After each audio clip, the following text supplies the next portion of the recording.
Hello, আমি Nabanita. Welcome to my winter glowing skin care series. হ্যাঁ, আজকে থেকে আমি উইন্টার গ্লোয়িং স্কিন কেয়ারের একটা সিরিজ শুরু করলাম। আর এটা হলো আজকে তার প্রথম দিন, মানে এপিসোড 1।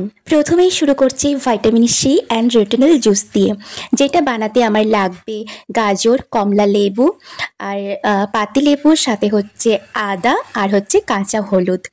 এগুলো আমি সুন্দর করে ছোট ছোট করে কেটে নিয়েছি। এবার একটা মিক্সিতে আমি পেস্ট করে নেব। এটাতে আমি কোনো রকম কিন্তু জল ইউজ করব না। জলের পরিবর্তে আমি এটা ডাবের জল দিয়ে সুন্দর একটা পেস্ট বানিয়ে তারপরে ছাঁকুনির সাহায্যে ছেঁকে নেব।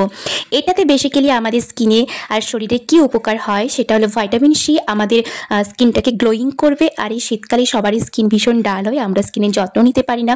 আমি মনে করি তোমরা ভেতর থেকে যদি শরীর ভালো থাকে তোমাদের সেটা কিন্তু স্কিনেও এফেক্ট করে, স্কিনটাও কিন্তু গ্লো করে। এই জুসটা আমাদের ফেসে কিন্তু রিঙ্কেলস আসতে দেয় না, ফেসটাকে গ্লো করে, বয়সের ছাপ আসতে দেয় না। আমি কিন্তু এর কোনো কিছুই ফেলে দেবো না। ছাঁকুনিতে ছাঁকার সময় যে খোসাগুলো আমি পেয়েছিলাম ওগুলো আমি রেখে দিলাম। পরে আমি এটা ফেস প্যাক হিসেবে ইউজ করব এবং এর সাথে আরও কিছু ইনগ্রিডিয়েন্টস আমি মিক্সড করব, তখন তোমাদের সাথে অবভিয়াসলি শেয়ার করব।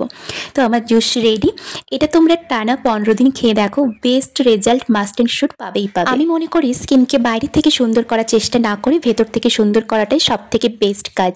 আজ আসি, আবার দেখা হবে নেক্সট এপিসোডে। ভালো লাগলে লাইক করো। Bye bye.